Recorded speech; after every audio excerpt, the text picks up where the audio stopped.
वीर जोरावर सिंह अकबर की कब्र उखाड़कर उसकी हड्डियां जलाने वाले महान धर्म योद्धा राजाराम जाट के ज्येष्ठ पुत्र थे। अपने पिता की मृत्यु के बाद अपने दादा सरदार भज्जा सिंह की देखरेख में वीर जोरावर सिंह ने सिनसिनीगढ़ी का प्रभार संभाला। वीर जोरावर सिंह ने राजाराम के बाद ब्रज क्षेत्र में कमजोर होती शक्ति को संगठित करने का प्रयास किया। वह औरंगजेब के अत्याचारों के खिलाफ आवाज उठाई।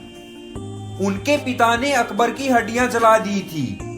वह औरंगजेब से लोहा लिया और ऊपर से उसने औरंगजेब के क्षेत्र में गश्त करना शुरू कर दिया था, जिससे धर्मार्थ व क्रूर औरंगजेब बहुत चिढ़ गया। लेकिन उसमें स्वयं से जाटों से एक बार फिर से पंगा लेने की हिम्मत नहीं थी। इसलिए उसने अजमेर के राजा बिशन सिंह कछवाहा का साथ लिया। वह अपने पोते बेदार बख्त सिंह के नेतृत्व में गद्दार बिशन सिंह को भेजा। इन दोनों की सेना ने मिलकर 1688 में सिनसिनीगढ़ी पर आक्रमण किया। सिनसिनी से पहले उन्होंने सोंक व महावन की जख्त गढ़ियों पर आक्रमण किया, लेकिन वहां भी जाट वीरों ने उनका डटकर मुकाबला किया। बिशन सिंह व बेदार बख्त ने सिनसिनीगढ़ी तक जैसे तैसे अपनी पहुंच बनाई। वह वहां पर घेरा डाल दिया, लेकिन उन दोनों का सिनसिनी पर आक्रमण करने का दुस्साहस न हो रहा था, क्योंकि कुछ क्रांतिकारियों ने उनकी छावनी पर धावा बोल दिया।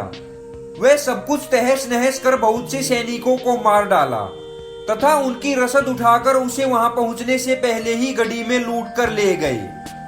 11 महीने तक मुगल सेना सिनसिनी से 10 मील दूर बैठी रही और 1 इंच भी आगे ना बढ़ सकी। गढ़ी के अंदर भी हालात खराब होते जा रहे थे। अंत में हालात देखकर मुगलों ने सिनसिनी पर आक्रमण कर दिया। वीर जोरावर सिंह अपनी तलवार के साथ गढ़ी की सुरक्षा के लिए तत्पर हो गए। इस प्रथम आक्रमण में भीषण युद्ध हुआ।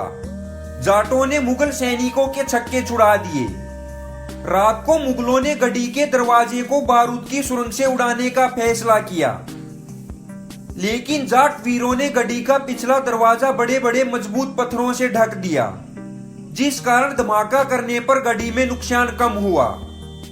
उसके बाद जनवरी 1690 में औरंगजेब के पोते की सेना ने गढ़ी पर फिर से आक्रमण किया।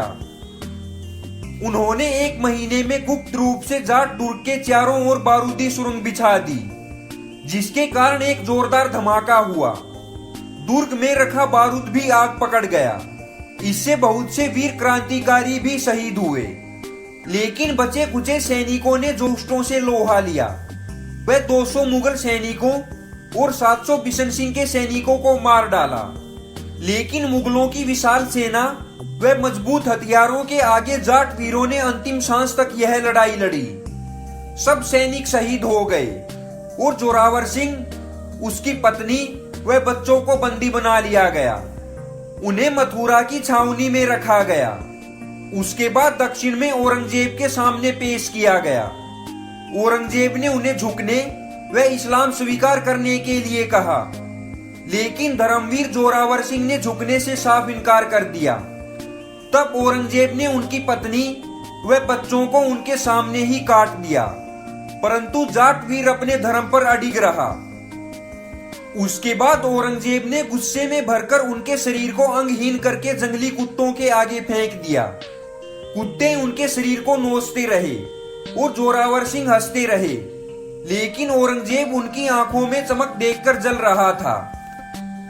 यदि आपको ये वीडियो अच्छी लगी हो तो सर छोटू राम के चैनल को सब्सक्राइब कीजिए और बेल आइकन पर क्लिक करें ताकि आपको लेटेस्ट वीडियो की नोटिफिकेशन मिलती रहे।